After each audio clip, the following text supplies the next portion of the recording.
Hi, welcome along to AFTV. We're down here at the Emirates. I'm here with James to preview the game, Bournemouth versus Arsenal. Now, we were supposed to be doing the preview at Bournemouth, but there's no trains, right? So we're stuck here in London for the preview. This train situation's mad at the moment, I'll tell you that. Yeah. But looking forward to the game, and why wouldn't we be? You know what I mean? 2 games, 2 wins, joint top of the league at the moment. I like saying that joint. I don't like saying second in the league on goal difference. Joint top of the league at the moment. And what a turnaround from last season. But this is going to be a really good game. Going back to Bournemouth. We haven't played here for a while, of course, because they were back in the Championship last year. Promoted in style. You know what I mean? They had a really, really good season. And they'll be buzzing to play Arsenal. Yeah, I imagine it'll be a good atmosphere. I imagine it will be a hotly contested game, as most are in the Premier League. You don't get very, we went to Norwich last year and won 5-0, but you don't get a lot of those across the season. So, I'm expecting a tough-ish game for Arsenal, but we should be feeling confident. The Leicester win was convincing in the sense that, 4-2 doesn't sound the most convincing. It sounds like quite an open game. In a lot of ways it was, but Arsenal, it was a 6-1. The chances we had, the chances they had, we were clearly the more dominant side. And we showed a resoluteness, that's not really a word. We showed a backbone and ability to get through Palace, when we were kind of Which up against it. Which looks like an even better win now after what they did on Monday night against Liverpool. So yeah, well, and absolutely. And we knew that Vieira was building a good side there. So for us to go and, they didn't have the most ideal pre-season, but for us to go there in that first 30, 45 minutes, really look at the better team and then just see it out. It was the not perfect, but it was a very good opening day performance that you can kind of understand, and you understand why it went the way it did. And then at Leicester, we wanted to show a little bit of style, and we did. And so I think we're going in well prepared. When you add that with the pre-season, there's reasons to be optimistic. Yeah, players on form: Gabriel Jesus, Gabriel Martinelli, Saliba, even though he scored that own goal last week, but again, he looked good. I mean, lots of players on form, players starting to return as well. Fabian Vieira getting a few minutes the other night in the under-21 game for Arsenal. So all looking good so far for Arsenal. Listen, it's clearing up that little injury list with Tomiyasu getting minutes well against Leicester. We've now seen Tierney was described as in perfect condition by Arteta, so everything's looking good on that front. And then, what he left with Smith Rowe and Vieira, who managed to get starts in the under-21s against Swansea. I saw some highlights. I think they showed some glimpses of what they can do, but obviously we're not going to take too much from those games. And and now that's what we want. We've got 5 subs. Let's use them. Let's have enough depth to use, to use the squad we've got. Add some more quality as well. Obviously, this isn't a discussion about the transfer window, but we are going in good shape. That's going in the right direction. Now, what do we know about Bournemouth? Came up last season. Scott Parker, the manager, of course. He's been doing a really good job there. They were really a good team. Of course, came up automatically last year from the Championship. Haven't spent loads and loads. Spent a decent amount of money. Maybe not the same amount of money as, say, a Nottingham Forest, but they started off the season well.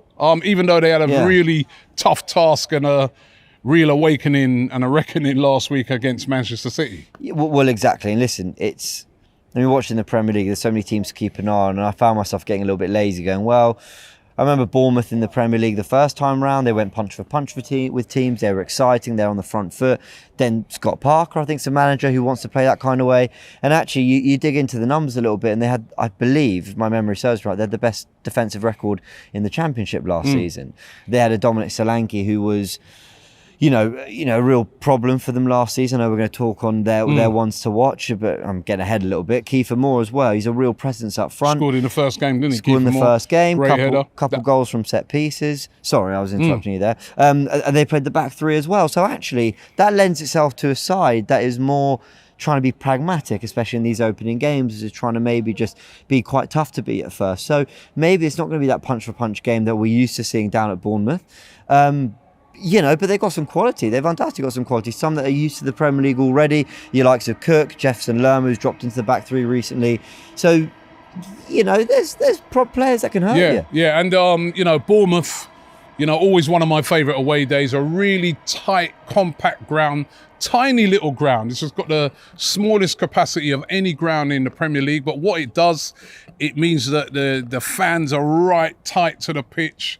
They're right on top of you. It's a great place to go and watch a game as an away fan as well. And it's a really unique experience when you play there. And the Arsenal players are going to have to be up for it. But listen, they've played there before. And even the new guys that are coming in Zinchenko and Jesus, they're used to playing at Bournemouth. Yeah, they are. And that brings us to the head-to-head record, really. Arsenal, you'll see it popping up on screen now. But, Arsenal have had a good record against Bournemouth since they came into the Premier League. And as I said, I think a lot of that was because even during Arsenal's bad moments, their lulls in terms of form, they were a team, Bournemouth, that wanted to go punch for punch and wanted to attack. They always had exciting players that, you enjoyed watching. Callum Wilson leading the line, Josh King, players like that. And now this might be a slightly sterner, more robust Bournemouth, maybe a side. And listen, again, I'm not professing to watch Bournemouth week in, week out and know everything they're about, but just the way they set up, the way they scored a few of their goals. And by the way, that City game, I know they conceded a few chances, they lost 4-0, but I've seen teams get far more battered at the Etihad than we did. Oh, yeah, well, exactly. We got 5 last year. Us being one of them.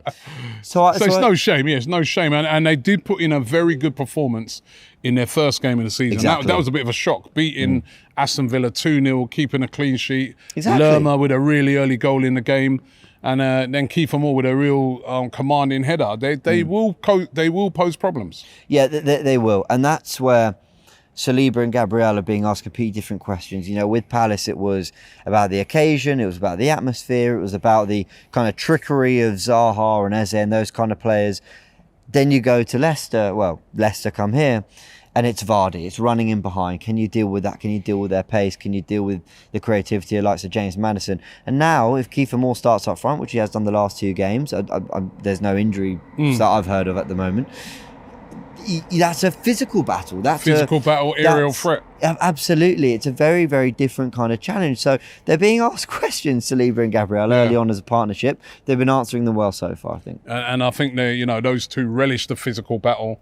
And that's one good thing about it. Now, listen, who's the player to watch? Which Bournemouth player have you picked out and said, Arsenal really have to keep an eye on this guy? Yeah, I touched on him earlier, Dominic Solanke. Now, we know he was in the Chelsea Academy, and you don't go to the depth you do in the Chelsea Academy if you've not got something about you. And we see the ones that are making it Chelsea now. We see the ones that have left, the likes of Levi Colwill, who's, was thriving last year in the Championship and is now at Brighton. So, you can kind of put enough stock in a player just for what he's achieved in the Chelsea Academy. Goes to Liverpool didn't really work, I think, because...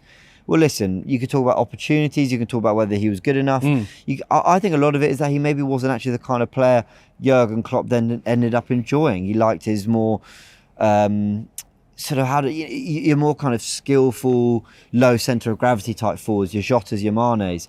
Went to Bournemouth, and let's face it, he has played some Premier League football for Bournemouth. And I think flattered to deceive. That even might be even going too far. It didn't go great for him. When they dropped down to the Championship, though, his goal record last season speaks for brilliant. itself. I think 29 goals last season which is staggering. Him, which is brilliant. You know what I mean? So, and he was their main guy last season. He was the go-to guy with the goals. Yeah, absolutely, and actually, last season in the Championship, you heard about Mitrovic because his record was so phenomenal. Ivan Toney the year before, phenomenal. But look how those two have carried it in. Okay, Mitrovic only 1 game against Liverpool. I don't think he was all that against Leeds. But again, he showed he scored 2 goals against Liverpool. Exactly. So carrying that over. Yep, and like you said, Ivan Toney's carried it through. So Solanke will be relishing this, and we're definitely going to have to keep an eye on him. And he's also one of those rare forwards you get these days where he's got a little bit of everything. He likes it to feet, he can go in beyond, he's got that bit of pace. He's a real complete forward. Now, whether he's sort of better at certain things than other things, sure, everyone's got their strengths, but I think he could be quite an unpredictable one. And with Kiefer Moore, it looks to me just, going through their 11s or whatever, maybe he's playing more off them. So, yeah, he's going to pose a problem. He'll pose a problem. All right. So definitely we're going to have to keep an eye on him. Let's talk about Arsenal now. 2 games, 2 victories, right? And there's a couple of players that have really been shining. Who would you pick out as your player to watch from Arsenal? Well, it's Jesus, I think, because I know it's the obvious one. I know he's the £45 million number 9 we just signed. I get all that. But when he did what he did here at Leicester, scored 2, could have had 5, you know, and we weren't disappointed with his performance. Sometimes you walk away, you go, come on, all those missed chances. But a lot of them he fashioned for himself. A lot of the things he just made happen because of his brilliance and his interchangeability with Martinelli and Saka as well was great to watch. I think with Jesus, every away game, there's always that one where maybe you're not quite at it or whatever, and you're going to get some chances, but maybe not as many as your form dictates you should. And that's why I'll always look at your striker in these away games to say, you might not get many, so take them. That's why I think Jesus will be key, because everything just kind of feels like it flows through him already as well. Listen, you could look at Odegaard, you could look at Martinelli, but I just think if we take our couple chances, we win this game. It's got to be Jesus. I mean, I looked a bit at Martinelli as well. Yeah. Because I think, listen, don't sleep on him. He's 2 goals in 2 games. He's really looking sharp. He's really looking at it. And then, of course, Saka hasn't really come to the party yet. Well, exactly. Right? And he will at some stage. I think those 3, if they really get stuck into that defence, we can have a lot of joy. And I really do think, you know, like you said, Jesus at the moment, you know, somebody said it when I was interviewing him last week after the game, that he can create stuff out of nothing. He can create his own chances. And we didn't really have that player last season. Maybe Martinelli sometimes, but we really have that player that, you know, when the chips are down, they can create a moment that leads to a goal. And he's so confident at the moment. He's so sharp. He's going to pose Bournemouth a lot of problems. And really hope so. I think if this team really, you know, if the Arsenal team turns up on Saturday, which is no reason why they shouldn't, they're confident, we're supposed to win that game. Yeah. I mean, absolutely we should. And you've spoken about it a few times. I think you said Jay Bothroyd made the point as well, that when are we going to stop thinking, it's a difficult place to go tricky to. Away game. And look, tricky away game is 5:30 on a Saturday. You know what I mean? Everyone's going to be watching. These are the games that these players should absolutely relish. But and relish, and look, a lot of it comes out of respect not only for these clubs but also for what the Premier League is. One of the most competitive leagues in the world, probably the most competitive league in the world. Saw it on Monday with Palace. You saw it on Monday with Palace. You've seen it with the money Nottingham Forest have spent since coming in. The players are able to attract. You know, Houssam Aouar, I think, is on his way there. So you know, you can't write anyone off ever. Especially you can't write off Bournemouth because, listen, they're a newly promoted team. It's their second home game. Yes, they're going to really want to impress, but come on, Arsenal, the form that we're on. But they've got a history of mixing it up with the big guys in the Premier League. They've done that. You know, they didn't come up and go straight back down. They was it 4 or 5, maybe a few more years, you know, that they stayed in the Premier League and they got some big wins. The Liverpool 4-3, Chelsea 4-0. They beat us, I think, 2-1. You know, they've had some wins against, you know, massive clubs. I remember it was 3-0 down there and Giroud pulled it back. Exactly. 3-3. I remember that game. Yeah. So you know, so you never write anyone off ever. But I do take into account absolutely what Jay's saying in that situation. We spent the money, the team's in good form. Just go again. And win the game. And make it seamless. It never is, but try. All right, let's get your prediction. What did I say on Forever Arsenal? I can't remember. I think I said 2-1. A nervy 2-1 to the Arsenal. Nervy 2. I'm going for a confident 3-1 to Arsenal. I hope you're right. Yeah, I know. I think they might nick a goal, but I'm going for this is a confident team at the moment. They're playing good. There's some top players in that Arsenal team. I'm going for Arsenal winning the game by 3-1. So I'm going for a confident win. So looking forward to the game on Saturday. Of course, we'll have it here on AFTV. We've got a watch along in the studio. And of course, we're going to be at the game as well. And I'll tell you what, tickets are gold dust to that game. There are people who go and watch Arsenal week in, week out who can't get a ticket because normally away games you get like typically 3,500 tickets.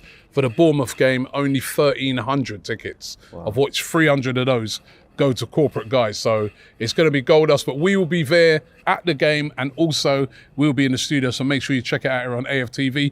Big up to Tony Adams. They're going to have to do another statue of him, you know, with his dancing steps because he's on Strictly Come Dancing now as well, right? So love a statue to him afterwards. But listen, looking forward to the game. Subscribe here to AFTV and we'll see you on Saturday. Shop for AFTV merch at shop.aftv.co.uk. Subscribe to us on YouTube. Follow us on Instagram, Facebook, Twitter, TikTok, Snapchat, and Twitch. We've got content for every platform, so check it out.